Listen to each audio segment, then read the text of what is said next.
all this. We are going to be seeing all this unfolding because I tell you, US is saying they are going to do audit. It's going to be a thorough investigation on how much was brought in and how it came in. And all the NGOs involved are going to be exposed. You can imagine. Even Trump himself is acknowledging that Boko Haram committed so much atrocities. Like you can see these headlines, is US condemned Boko Haram's atrocity. So Trump himself knows that Boko Haram is nothing to like write home about. So guys, when Trump said he was going to investigate Boko Haram funding that came from the United States to Nigeria, he wasn't joking. So this is today's headline, and like you can see, it says Boko Haram, US to audit 8 funds to Nigeria. So Trump is already looking into beginning this investigation. We are going to be seeing all the NGOs who are involved, you know, and how all this money were brought into Nigeria, how much have been brought, how much arms were being sent to these guys, you know, to these Boko Haram fighters and all that. We are going to be knowing all this. If there are possibly some leaders in the north who are involved, possibly we are going to be getting all this information. If there are imams, you know, caught up in all this, we are going to be seeing all this unfolding because I tell you, US is saying they are going to do audit. It's going to be a thorough investigation on how much was brought in and how it came in. And all the NGOs involved are going to be exposed. You can imagine. Even Trump himself is acknowledging that Boko Haram committed so much atrocities. Like you can see these headlines, is US condemned Boko Haram's atrocity. So Trump himself knows that Boko Haram is nothing to like write home about. These are people, you saw them unliving people, videoing and sharing in the internet, you know. If they short, let's not even go there. And this same Boko Haram that the United States is saying that they've committed so much atrocities. This headline, this is another today's headline, is saying that 789 ex-terrorists undergoing de-radicalization, rehabilitation, integration program coming from the CDS, that's the Chief of Defense Staff. This is today's headline. He's saying that they are still, you know, recently we saw, was it about 900 or so, 800. Now he's saying that they have 789 Boko Haram fighters that they are de-radicalizing. These are people who have committed atrocities. They are being granted pardon, rehabilitated according to them, and brought back into the society. And at the end of the day, they'll be giving them taxpayers' money. But guess what? Trump is saying all the funding that came to them must be investigated. Anyway, let me take you to what El-Rufai once said in 2021. This one says federal government is not against bandits because they are doing business, not secession like Nnamdi Kanu. So the North has always pampered these people, you know. Remember Buhari said any attack on Boko Haram is attack on the North. Hey, there's this guy on Twitter, he said Boko Haram, they are freedom fighters. So these people pampered these Boko Haram people. Even the bandits, like Kansier Rufai said, they are doing business. They are not bad people, you know. Unlike people who are asking for secession. But now, thanks to God that Trump has come to, you know, to reveal things that Nigerians didn't know before now. Anyway, guys, let's move to what happened in Lagos. Seyi Tinubu's ambition is raking Lagos State Assembly. I mean, everywhere is panicking because Seyi Tinubu wants to become the next governor. Don't forget that Obaza also have that ambition to become the governor. And when they looked at it, they don't want Obasa to really go for it. They had to look for a way to remove Obasa. Now, Tinubu has done the calculation. Obasa's removal is going to affect Tinubu in 2027. Tinubu is saying, bring back Obasa because Obasa has so much followers in Lagos. Do you know? And the people in the state house are saying we are not bringing back Obasa. So they are having loggerhead with Tinubu. They said they want the female speaker to continue to be their leader. No more Obasa. So Tinubu is caught up in the middle. Tinubu's ambition is now what is splitting Lagos State, you know, State House of Assembly. Anyway, let me allow you to take a look at this video just for you to understand what is happening in Lagos State. This politician, since APC came into Nigeria, it has been another story altogether. Take a look. To the crisis that rocked the Lagos State House of Assembly on Monday after Mojisola Miranda, the first female Speaker of the House, could not access her office amid rumors of her possible resignation. Miranda was elected Speaker of the Lagos Legislature following the removal of Mudashiru Obasa. Her election has since been controversial. Security operatives reportedly sealed her office on Monday following reports that Mudashiru Obasa planned to resume as Speaker. Amid the commotion, Miranda walked into the Assembly complex to the cheers and applause of lawmakers and some members of staff. Morning,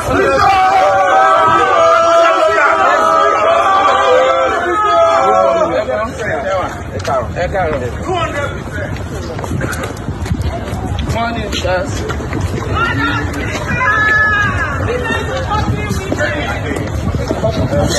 Madam Speaker!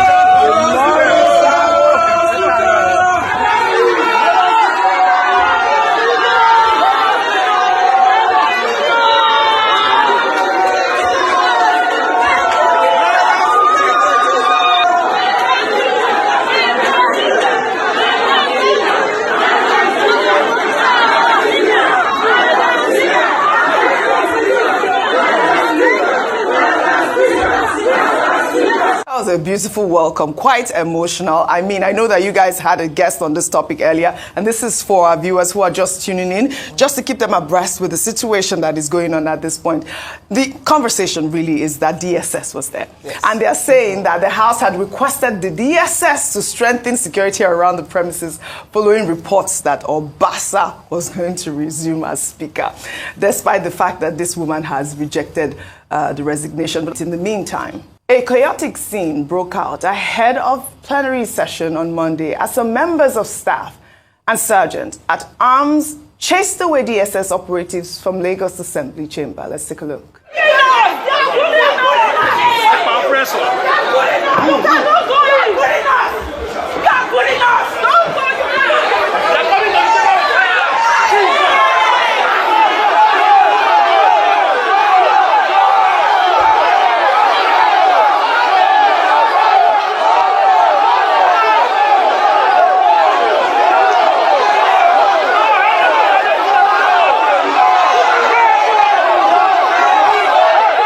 A complete show of shame, really. I mean, I actually enjoyed your guest today who said maybe the script changed, because who actually invited these people? What sort of disgrace is this? Sorry, your state of excellence. Let's go there. I don't know praise what them when really it's time. is going on. I mean, issue. what is the DSS turning themselves into at this moment? But let me take a tweet now. This is from Badebo Rose Viber. He wrote, this is his tweeting part. He wrote, the brazen display of force at our state's legislative chamber represents a dangerous assault on democratic institutions and the principle of separation of powers. The deployment of security forces to intimidate elected representatives and interfere with legislative functions is reminiscent of our dark days under military rule and has no place in a democratic society. And that is on point, really. And I believe that everyone on this table would agree with that tweet, saying, I mean, this is really, really flouting the democratic rules at this point.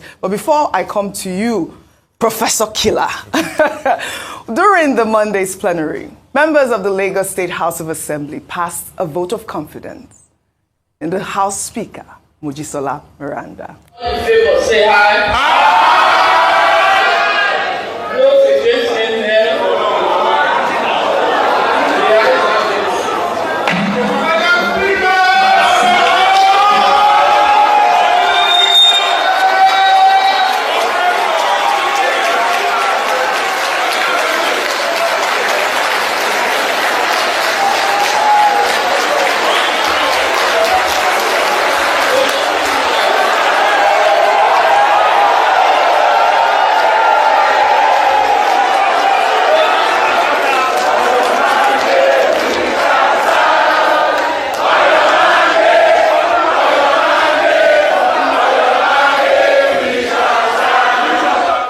So at the end of the day, what is really causing this commotion?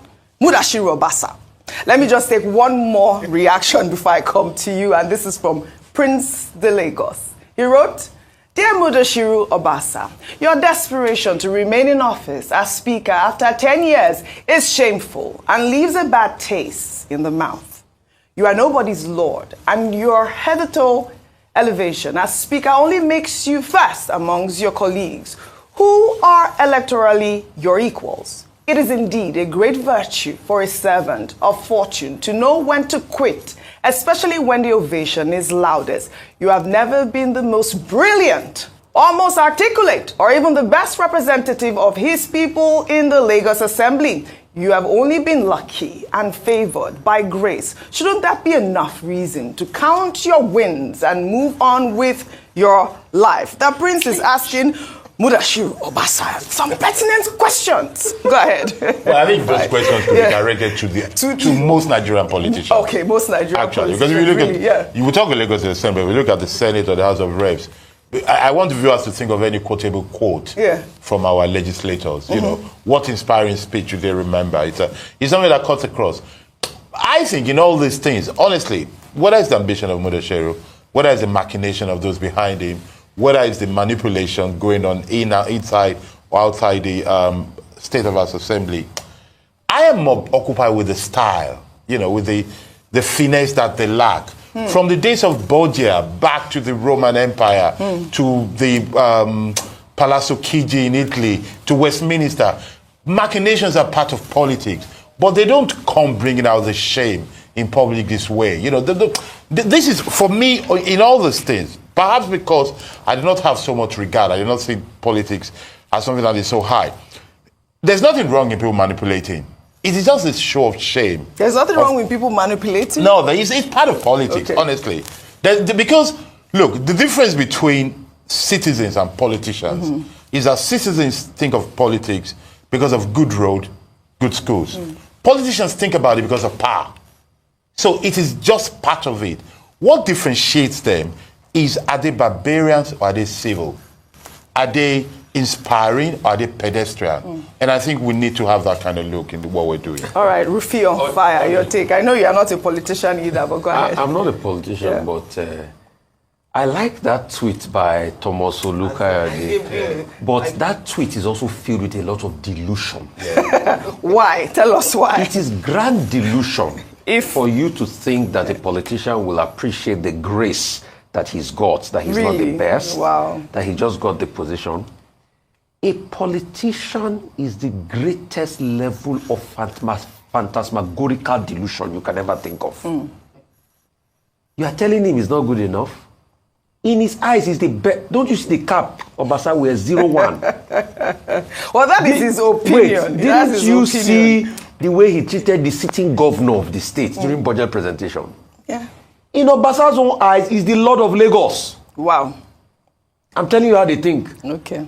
And because he's getting the firm backing of people high up there, because Obasa cannot do all the things he's doing without the backing of people high up there. So in his eyes, did you hear the day he was saying that those that are governor are not better than him? So it is the highest level of delusion for you to think when Obasa is being backed by people high up there that he will not do all these things he's doing. I feel for Miranda, like I said before, she's a victim. Yeah. Because it's not a fight. It's the fight of those that are in power play. She's just caught in the middle. Yeah. And the truth has to be said, those lawmakers that are backing them to the orgy, see, all they need is one instruction. The way at which you are starting on your mandate, Miranda, that's how they will switch. So this game is for Ajibs. Any government about Professor Killer, you were talking about Greek suffix clause for Nigerian politicians that when you check their resume, Ojuri, tout. This is an international station. What is Ojuri? Ojuri means railway line. What? Tout that stay on the railway line. That's their resume. Okay. Oji, the people that you call politicians. A lot of Nigerians watching us, can you leave your 5-year-old with this, your politicians, you call politicians, and you leave the destiny of the country in their hands and you expect it to change? So please, it's a case of a system that is destroyed, that is flawed, that is being backed by some power players. But I think what we should tell them is this. It is obvious the way we are destroying Lagos. We are destroying the ethos of politics of Lagos because of people's selfish interests. Ayos Lagos. But on the flip side, Oji, yes, have some people not captured Lagos for over 20 years? What have the people done? Those are some of those questions. Let those who built Lagos not destroy Lagos. Yes. Because we've been hearing stories of they built. Okay. You know, sometimes it's the hands that you build you can use to destroy. Well, so there needs to be, and I'm saying, and I'm speaking in parables, I'm speaking about, since no one is talking about the elephant in the room, in terms of who is the person giving impetus I have a different opinion on that. I have a different opinion on that. I think Obasa is a man on his own. Oh, you think? I think so. In politics, you cannot act this brazenly. I mean, he's been a speaker for 10 years. He has connections. He knows people. I mean, why do we have to cast aspersions or start thinking? That's just my opinion. That's good. My opinion is that Obasa does not have the guts to stand against the members and the GAC in Lagos without a superior power backing him. I maintain my stance on that. But the other thing I wanted to say, he's not standing against the whole GAC. He has some GAC on his side. Yeah, but I mean, they should just respect. Let me just say one thing because of Honorable Mojisola Miranda. Yes, I want to speak to her woman to woman this morning. I don't want her to play the victim. You are not a victim. Many men have walked through this or walked this path and they've held their stance and been strong. And please, let's stop saying, why is she crying? We are built differently. Sometimes we express emotions in different ways. It doesn't signify weakness. No, at all. She was overwhelmed by the proceedings, and that was how she expressed herself. It's not because she's weak. Madam Speaker, you are the substantive Speaker of the Lagos State House of Assembly. Stand your ground. Let's not say because she's a woman, she's weak. How many lawmakers are backing her now? 37 out of, come on. And other Lagosians are backing you. Women are backing you as well. You want to stand firm. Yes, absolutely. All right. Stand firm. I'm with Ayo on this. You should not allow our what they did first to female speaker, Lagos State, stand firm. Well, in Enugu State, the state government has reacted to demolition videos in circulation showing young men going in and out of buildings during the demolition exercise. Well, the government is demolishing buildings that encroached on the Enugu-Okpe-Nsukka road, which is reported to have been a nightmare for commuters. The government said notices had been served to the owners of the buildings and occupants had since evacuated, but that few daredevil scavengers defy security agents guarding the site to cut away rods and leftover property, risking their lives, as we'll see in this video. Look at them, this is happening live at Enugu State, Abakwanike precisely.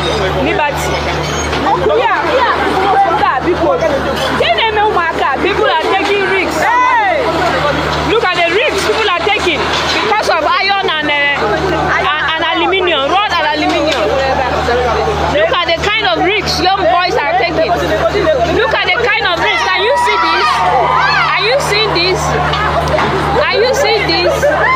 Are you seeing what is happening? Are you seeing what is happening? Are you seeing what is going on? The next thing that we say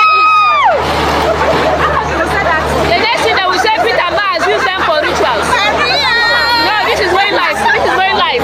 All right, we took this story yesterday. I know, Rufai, you said you know that area. We took a story yesterday involving a building that the government debunked, saying that it was not that building, there was no building in Enugu State, that people were inside. But there are stories in Enugu State of buildings on that actual road, Enugu-Okpe-Nsukka road. There have been buildings there, and those buildings have been encroaching on that actual express road. They said that those buildings, notices were served to the people who built there, and that, the people that occupied the buildings were also served notices. So it's not like they were trying to demolish buildings and people were inside. That never happened in Enugu State. That's what the state government is saying. Oji, what baffles me? Yes.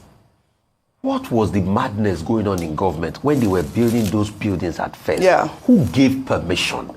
See, we throw the baby away with the bathwater a lot in this country. Buildings went up. No, this is a wrong video. They couldn't have this was the video that we took yesterday. This, they said it was not in Enugu State. Okay. So, okay. Yeah. Buildings went up. They couldn't have just gone up without any form of permission. So who gave those permissions and the building went up? And now, some people will say out of nowhere, they will come and say, we are going to demolish the building because it's contravening laws. Who was supposed to effect the laws in the first place?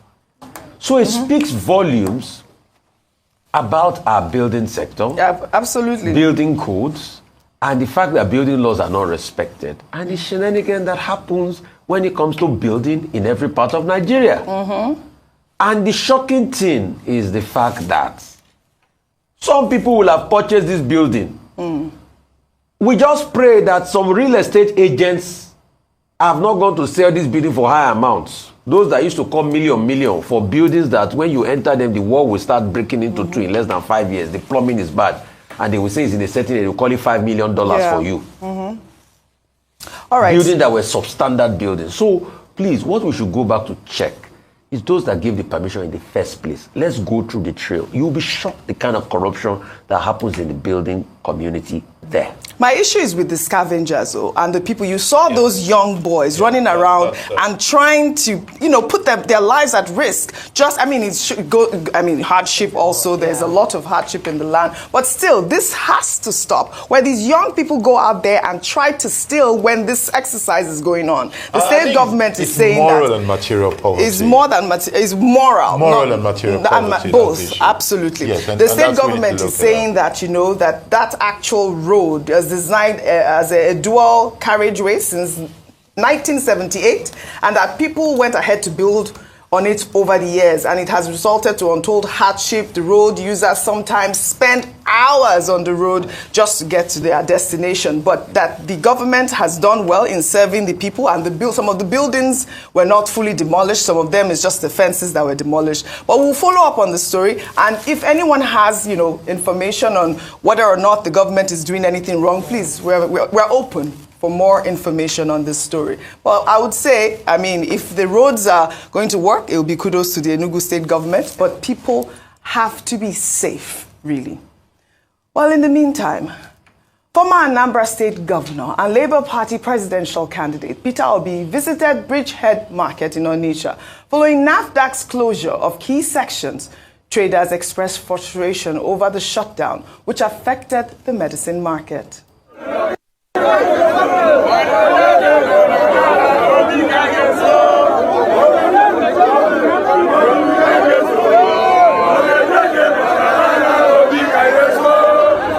Shut down a market for 1 week is huge.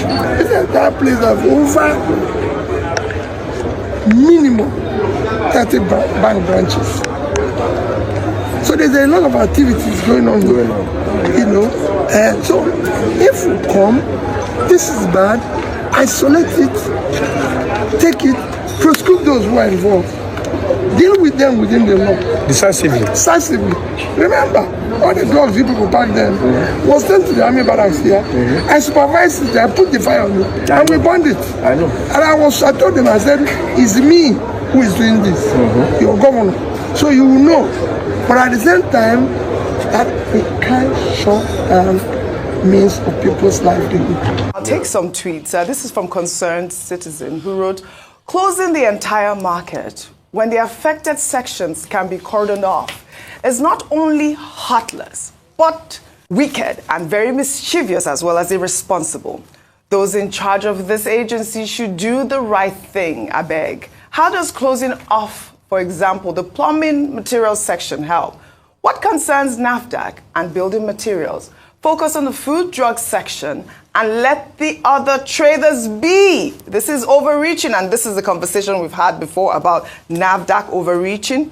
Let me take this tweet from Pastor Okezie, who wrote, late Professor Dora Akunyi closed the same market for about 4 months, and she further stated that the market is responsible for most of the fake drugs in Nigeria. If there is no Onitsha market, Nigeria will record less than 5% of fake drugs on the market. She locked it for months to screen the entire market. That is a different conversation entirely. We know it doesn't make it right at all. And I wanted to bring that actual statement, because we had seen a lot of these tweets of some Nigerians actually endorsing the fact that this market was closed down and people are left suffering when you can actually do the right thing by going through the actual process of go ahead. What's the obvious? Those endorsing this thing are wrong. They are wrong. Yeah. But the mindset, the prevailing mentality. Okay. If you live in a society where every step you take, wrong things are done with no consequence. You start to endorse them. In reality, I think what we need to learn to do is for individuals to sue. You see, those people whose shops or stores or enterprise were closed, I think they need to get together and sue whoever closed them down to say, you have disrupted my business, which is a legitimate business, and I challenge your right to do so, and I'm bringing forward a bill to say, this is the amount I'm losing because of you suing it. Because there are some people who, when they get into office in Nigeria, either as elected or nominated or bureaucrats, they just lose the sense of measure. Not because we do not measure what goes wrong when we act wrongly.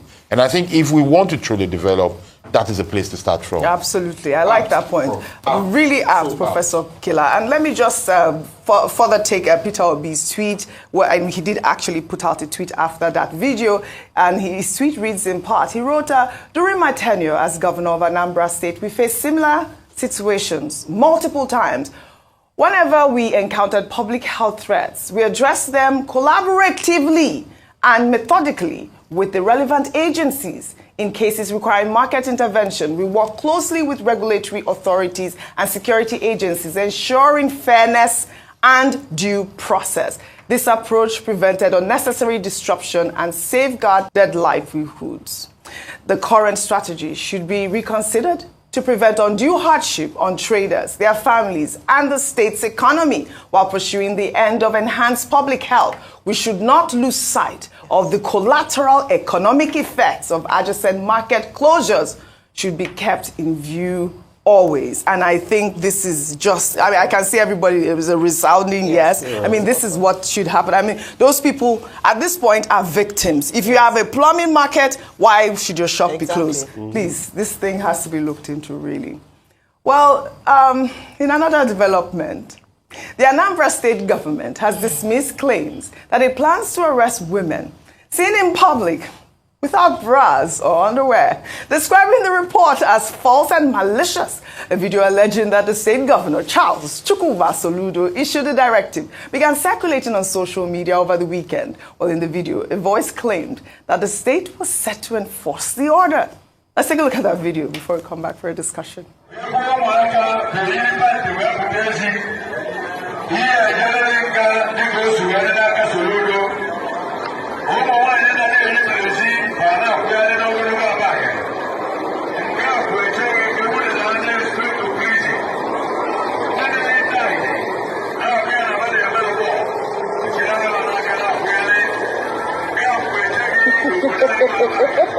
Yeah, I thought this was so hilarious. Well, I wish Dr. Martin was here. Can you just help us out? I just want to say something. The guy said, don't come out if you're not. I know Professor Soludo, and I can assure you, he will never do something like that. He might do other things, but he will not do something like this. He said that there is no policy regulating citizens, but when I saw the video, the first person I thought about was Dr. Martin with his Free the Nipples campaign. I thought it was so funny, but it's good that it has been clarified because I'm like, what nonsense? How can you be saying, don't wear bra? Rufai, you're smiling to you. Go ahead, say a quick point before we take our good news story. Yes, this. Morally, you can come out and speak against it, but now actually put a policy in place. That was way too much. I just wanted to put it like. But you know, these Gen Z people, they do the free the nipple thing. So, I mean, that's probably why that guy was upset. Why are you repeating free the nipple? No, because it's the truth. Why would somebody go out with a loudspeaker to say, don't come out naked? What is your business, really? What really is your business? I mean, that's a problem. Yes. Because let's have mercy on the men. As people want to. But I also feel that there are bigger issues. There are bigger issues in Anambra State to worry about. Well, all right. Well, before we end what's trending today, we would like to congratulate award-winning author Chimamanda Ngozi Adichie, who recently welcomed twin boys with her husband at the age of 47 in our Good News Report.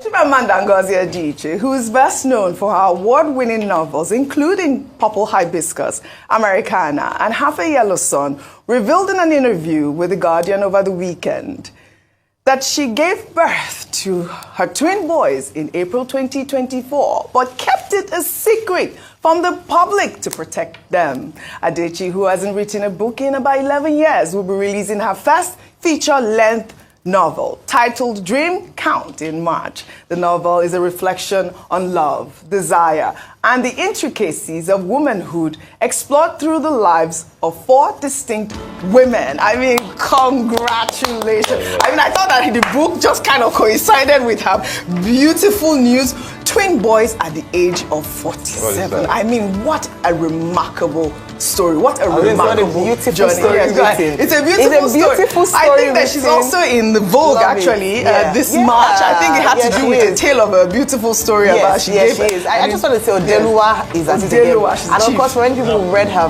work, you know that she's a phenomenal writer. Looking forward to this and just congratulations. Congratulations. Beyond just the book, it's just giving hope to a lot of women who have lost hope or thought it's over for them or it's too late. Thank you for pushing the envelope again and again. Congratulations, Odeluwa. My offer assistant. You know, I do very good on Mugo. Mugo, he wants to do a Mugo. Well, right. We're at the Rise News. We all congratulate Chimamanda Ngozi Adichie. Congratulations on your twin boys. Well, that's all I have for you guys on What's Trending today. I'll see you all tomorrow.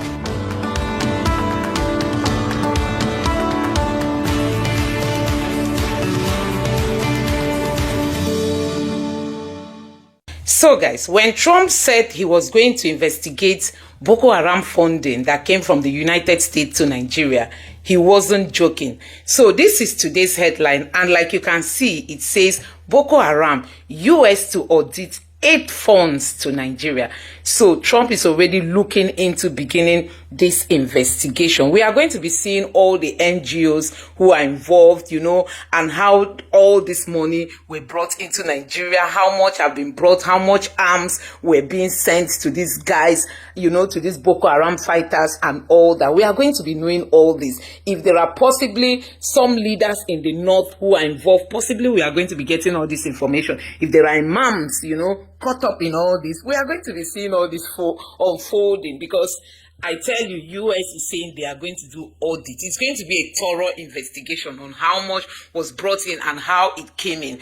And all the NGOs involved are going to be exposed. You can imagine. Even Trump himself is acknowledging that Boko Haram committed so much atrocities. Like you can see these headlines, is US condemned Boko Haram's atrocity. So Trump himself knows that Boko Haram is nothing to like write home about. These are people, you saw them unliving people, videoing and sharing in the internet, you know. If they short, let's not even go there. And this same Boko Haram that the United States is saying that they've committed so much atrocities. This headline, this is another today's headline, is saying that 789 ex-terrorists undergoing de-radicalization, rehabilitation, integration program coming from the CDS, that's the Chief of Defense Staff. This is today's headline. He's saying that they are still, you know, recently we saw, was it about 900 or so, 800. Now he's saying that they have 789 Boko Haram fighters that they are de-radicalizing. These are people who have committed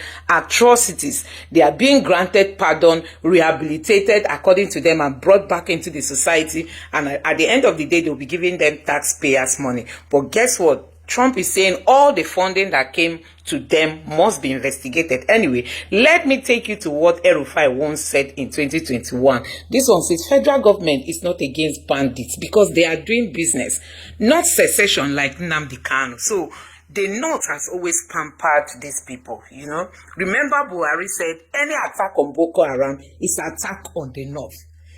People like Shane, there's this guy on Twitter, he said Boko Haram is a freedom, they are freedom fighters. So these people pampered these Boko Haram people. Even the bandits, like Councillor Rufai said, they are doing business. They are not bad people, you know. Unlike people who are asking for secession. But now, thanks to God that Trump has come to, you know, to reveal things that Nigerians didn't know before now. Anyway, guys, let's move to what happened in Lagos.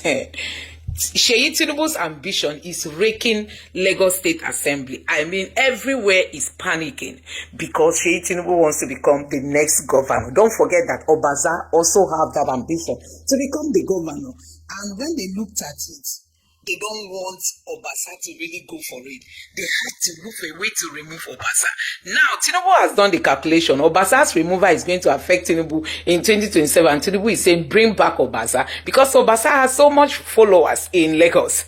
Do you know? And the people in the state house are saying we are not bringing back Obasa. So they are having loggerhead with Tinubu. They said they want the female speaker to continue to be their leader. No more Obasa. So Tinubu is caught up in the middle. So Tinubu's ambition is now what is splitting Lagos State, State House of Assembly.